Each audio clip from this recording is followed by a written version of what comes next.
Hi, I'm Chris Calcutt from Focusrite Innovation, and I'm here today with the guys at scan.co.uk, and we're going to have a really good look at the brand new Scarlett 18i20 USB audio interface. Scan Pro Audio. The 18i20 is the flagship of the Scarlett range of interfaces and offers you up to 18 inputs and 20 outputs directly from the unit connected to your computer via a single USB cable. Using 8 incredibly high quality microphone preamps, we're able to record from 8 separate microphone sources directly into your computer. And we also have a number of outputs on the unit as well, so we can set up many different mixes and send those to several different places, such as headphone amplifiers, secondary set of speakers, through to front of house and that sort of thing. If we have a closer look at the actual unit, you'll see we've gone for a really nice anodized red aluminium design, keeping in with the Scarlett range of interfaces.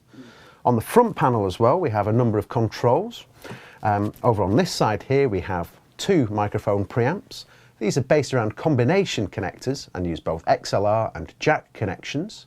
This will let you plug in a microphone, such as a condenser microphone or ribbon microphone, and apply phantom power to them. Or you could simply plug in a bass guitar or an electric guitar into the center socket and use it as a direct inject. Alongside here, we have several different gain controls for each of the independent inputs, so we can set our levels to make sure that we're getting the right signal while we're recording. Past the gain controls, we have an LED meter. The LED meter here represents the level that we're receiving from our microphones and inputs. Underneath the LED meter, I also have a little reference to show me that my USB is connected, and also that the unit is locked and in sync with my computer. On the far side here, we have a volume control for our main outputs. We also have a dim switch, which will just drop the level so that we're able to talk over this level in the studio. I also have a mute switch as well, which will completely kill the level and there will be no sound coming out of the 18i20.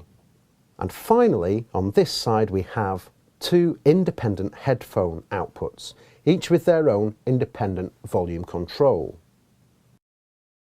If we take a look at the back of the 18i20, you'll see that we have a further 6 combination inputs. Next to the combination inputs, you'll see that we have 10 dedicated outputs. Outputs 1 and 2 are represented in this white banner here, and these will be the ones that will be generally connected to your main speakers. Next to the analog outputs, we have the optical in and optical out. This is a very powerful feature on the 18i20 and will allow you to plug in an additional set of 8 inputs and 8 outputs into the interface, and then they can be treated as additional inputs and outputs in your DAW software. The optical in and out is based around the ADAT connection type. Next to the optical in and out, we also have a BNC connection for connecting word clock. This is useful if you need to synchronize your interface with an external source. Alongside that, we have our USB 2 connection, obviously for connecting to the computer. Alongside that, we also have a MIDI input and a MIDI output 5-pin DIN connection. This is ideal if you have any external MIDI devices that need to be connected to the computer using this connection type. Finally, we have an SPDIF digital stereo input and output. Alongside the 18i20 hardware, we also include the Scarlett Mix Control software. The Scarlett Mix Control software is really the key to unlocking the power of the hardware. If we take a look at the software, you'll see the top part of the screen is taken by several faders. And these faders can actually be set to provide us levels of different incoming audio sources. So for example, if I click here in this box where it says analog in 1, I can see that I can look at my interface inputs including the ADAT inputs, or I can choose to listen to one of the outputs from my DAW software. If I set up a separate mix here, I can then effectively use this as a submix for delivering to my headphones. For example, if I want to set up a mix of several different DAW inputs, such as this,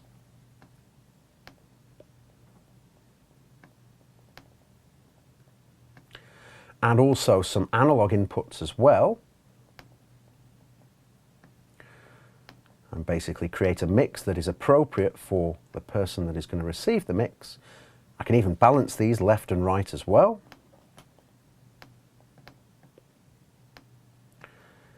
I now have set up a submix. I can then route this specific submix to my headphone output 1.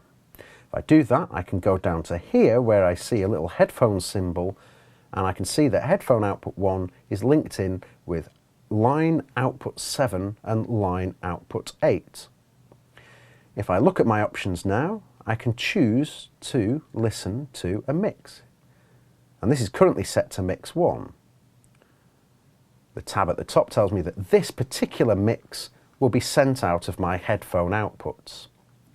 If I click on this Mix 3 tab, I can then create another mix which could be then delivered to another instrumentalist in the recording room using a combination of inputs and DAW outputs.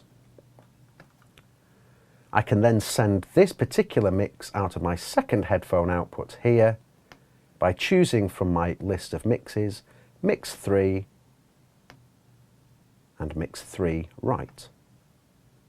Now I know that Mix 1 is going to be sent out of headphone output 1 and Mix 3 is going to be sent out of headphone output 3. Using the mix control software, I can also route various different signals to different outputs on the back of the unit. For example, if I want to set my main listening mix through the Scarlett 18i20, I can simply go to my monitor output 1 and 2 here and choose to have my DAW output 1 and DAW output 2 fed directly to my speakers. In this instance, my master channel from my DAW, outputs 1 and 2 from the DAW software itself, are now directly linked to outputs 1 and 2 on the Scarlett 18i20. If I then want to take another mix or send another signal out of my DAW outputs 3 and 4 and route those directly to my physical outputs on the 18i20, this is really easy as well. By clicking on my line output 3 and 4 here, I can choose to send my DAW output 3 to output 3 and my DAW output 4 to output 4. This is a really powerful way of being able to route the different outputs from your DAW software directly to physical outputs on the unit itself. Finally, on the mix control software, we'll have a look at this section on the bottom right here, and this really is just dealing with my main monitor control. I have a switch here that allows me to control the unit via hardware. In this instance, if I use the knob on the actual 18i20, that will control the volume coming out of outputs 1 and 2. I also have a dim switch, which is again accessible on the front panel of the interface, and a mute switch, which is also on the front panel of the interface. I also have a switch at the bottom here, which is a mono sum. This will sum together outputs 1 and 2 and let you have a listen for any phasing issues that might have occurred in the recording process. So that was a comprehensive look at the brand new Scarlett 18i20 USB audio interface. The flagship of the Focusrite Scarlett range, the 18i20 delivers an incredible track count of up to 18 inputs and 20 outputs, and all delivered to your computer via a single USB cable. If you'd like any more information about the 18i20, contact the guys at scan.co.uk. Thanks very much for watching.